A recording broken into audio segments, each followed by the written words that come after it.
عزیز طلبہ، آج چیدہ چیدہ شعری اصطلاحات کی وضاحت کی جائے گی اور آج کے تدریسی مقاصد درج ذیل ہیں۔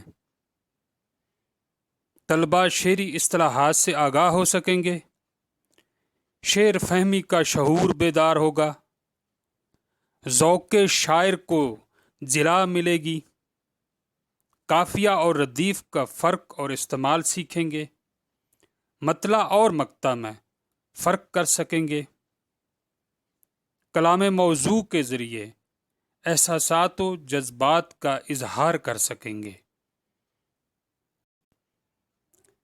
عزیز طلبہ، سب سے پہلے مصرع کی وضاحت کی طرف جاتے ہیں۔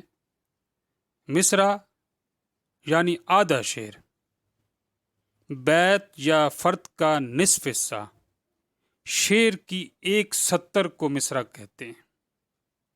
خواجہ حیدر علی آتش کا مصرع سماعت فرمائیں۔ دہن پر ہیں ان کے گما کیسے کیسے۔ شعر کی وضاحت کچھ یوں ہے، شعر اس کلام موضوع کو کہتے ہیں جو قصداً کہا جائے۔ دو مصرے مل کر ایک شعر بناتے ہیں۔ شعر سماعت فرمائیں۔ دہن پر ہیں ان کے گما کیسے کیسے، کلام آتے ہیں درمیاں کیسے کیسے۔ عزیز طلبہ، شعر اور مصرع کی میں مزید وضاحت کرنا چاہوں گا۔ اردو شعری اصناف کی مختصر ترین صورت شعر یعنی بیت ہے۔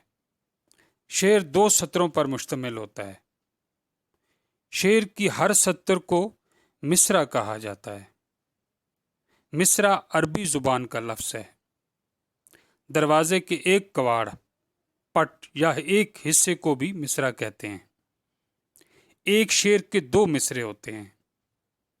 پہلے مصرے کو مصرع اولا یعنی مصرع اول اور دوسرے مصرے کو مصرع ثانی کہتے ہیں۔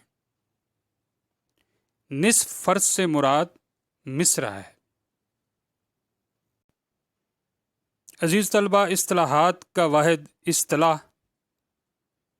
اصطلاح وہ لفظ جو کسی شعبہ علم میں کچھ خاص اور جداگانہ معنی کے ساتھ رائج ہو۔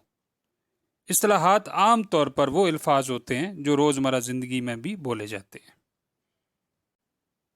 شعری اصطلاحات میں قافیہ، ردیف، مطلع، مقطع اور تخلص کی آج وضاحت کی جائے گی۔ عزیز طلبہ، قافیہ عربی زبان کا لفظ ہے۔ قافیہ کا لفظ کفو سے نکلا ہے۔ قافیہ کے معنی پیروی کرنے کے ہیں۔ قافیہ کے لغوی معنی پے در پے آنے والے کے ہیں۔ قافیہ کی جمع قوافی ہے۔ وہ الفاظ جو وزن اور صوت کے لحاظ سے ہم آہنگ ہوں قافیہ کہلاتے ہیں۔ قافیہ کے اصطلاحی معنی ہم وزن، ہم آواز الفاظ جو غزل یا قصیدہ کے ہر شعر کے آخر پر آئیں۔ قافیہ شعر کا آخری کلمہ ہے۔ غزل اور قصیدے میں قافیہ مطلع کے دونوں مصروں کے آخر میں آتا ہے۔ قافیہ کی مثال کے ذریعے وضاحت کرنا چاہوں گا۔ احمد فراز صاحب کا شعر ہے، نہ تو دیوانے ہی بن پائے نہ دانا میرے دوست، ہو گئے شہر کے لوگوں میں تماشا میرے دوست۔ دانا، تماشا یہ ہم آواز الفاظ ہیں، ان کو قوافی کہیں گے۔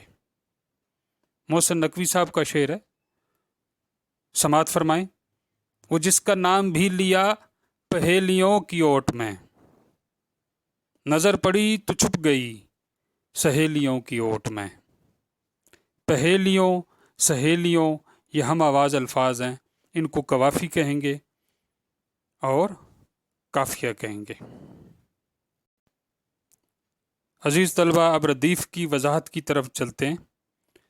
ردیف کے معنی گھڑ سوار کے پیچھے بیٹھنے والے کے ہیں، پچھلا سوار۔ شعری اصطلاح میں ردیف سے مراد قافیہ کے بعد آنے والا لفظ یا الفاظ جو بغیر کسی تبدیلی کے دہرائے جائیں ردیف کہلاتے ہیں۔ ردیف غزل کے لیے ضروری نہیں ہے۔ ایک یا دو مستقل کلمے جو قافیہ کے بعد دہرائے جاتے ہوں ردیف کہلاتے ہیں۔ میں مثال کے ذریعے اس کی وضاحت کرنا چاہوں گا۔ احمد فراز صاحب کا ہی شعر ہے، نہ تو دیوانے ہی بن پائے نہ دانا میرے دوست، ہو گئے شہر کے لوگوں میں تماشا میرے دوست۔ میرے دوست میرے دوست دونوں مصروں میں آیا ہے، دہرایا جا رہا ہے۔ اسی طرح اگر ہم محسن نقوی صاحب کا شعر لیں، وہ جس کا نام بھی لیا پہیلیوں کی اوٹ میں، نظر پڑی تو چھپ گئی سہیلیوں کی اوٹ میں۔ کی اوٹ میں کی اوٹ میں یہ لفظ دہرائے جا رہے ہیں، اور یہ ہر غزل کے ہر شعر میں دوسرے مصرے میں یہ لفظ دہرائے جائیں گے تو ان کو ردیف کہا جائے گا۔ عزیز طلبہ، اب مطلع کی وضاحت کی طرف چلتے ہیں۔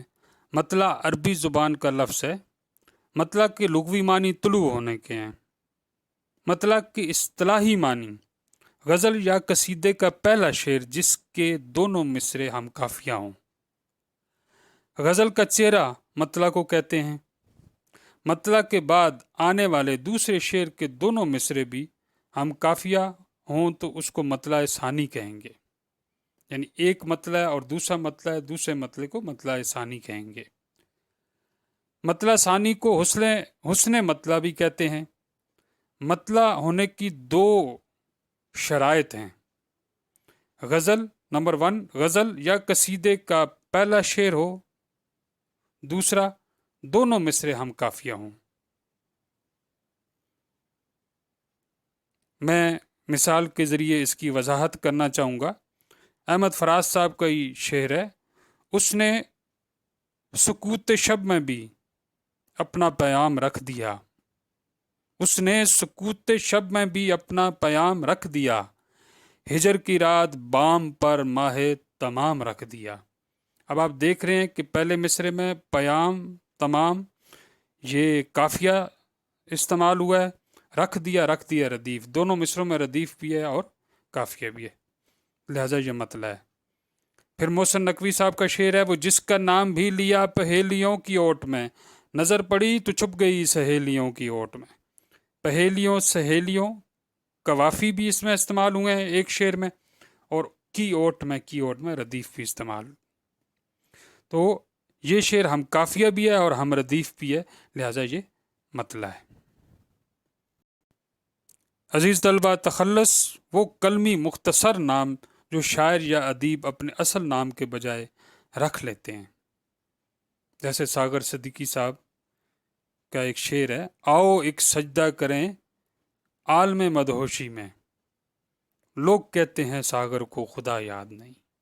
اب ساغر صدیقی صاحب کا یہ ساغر جو ہے یہ تخلص ہے۔ عزیز طلبہ، مقطع کی وضاحت کی طرف چلتے ہیں۔ مقطع عربی زبان کا لفظ ہے۔ مقطع عربی زبان کے لفظ سے ماخوذ ہے۔ مقطع کے لغوی معنی کاٹنے یا قطع کرنے کے ہیں۔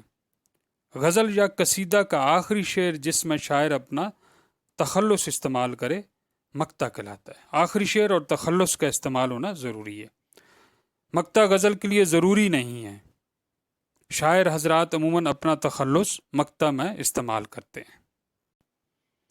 اب مثالوں کے ذریعے وضاحت کو سماعت فرمائیں۔ ساغر صدیقی صاحب کا ہی شعر ہے، آؤ ایک سجدہ کریں عالم مدہوشی میں، لوگ کہتے ہیں ساغر کو خدا یاد نہیں۔ اب یہاں پہ ساغر استعمال ہوا ہے تخلص اور یہ مقطع ہے۔ ناصر کاظمی صاحب کا شعر ہے، وقت اچھا بھی آئے گا ناصر، غم نہ کر زندگی پڑی ہے ابھی۔ تو ناصر کاظمی صاحب نے بھی اپنا تخلص استعمال کیا ہے اور یہ آخری شعر بھی ہے، لہٰذا یہ مقطع ہے۔ عزیز طلبہ، اللہ حافظ۔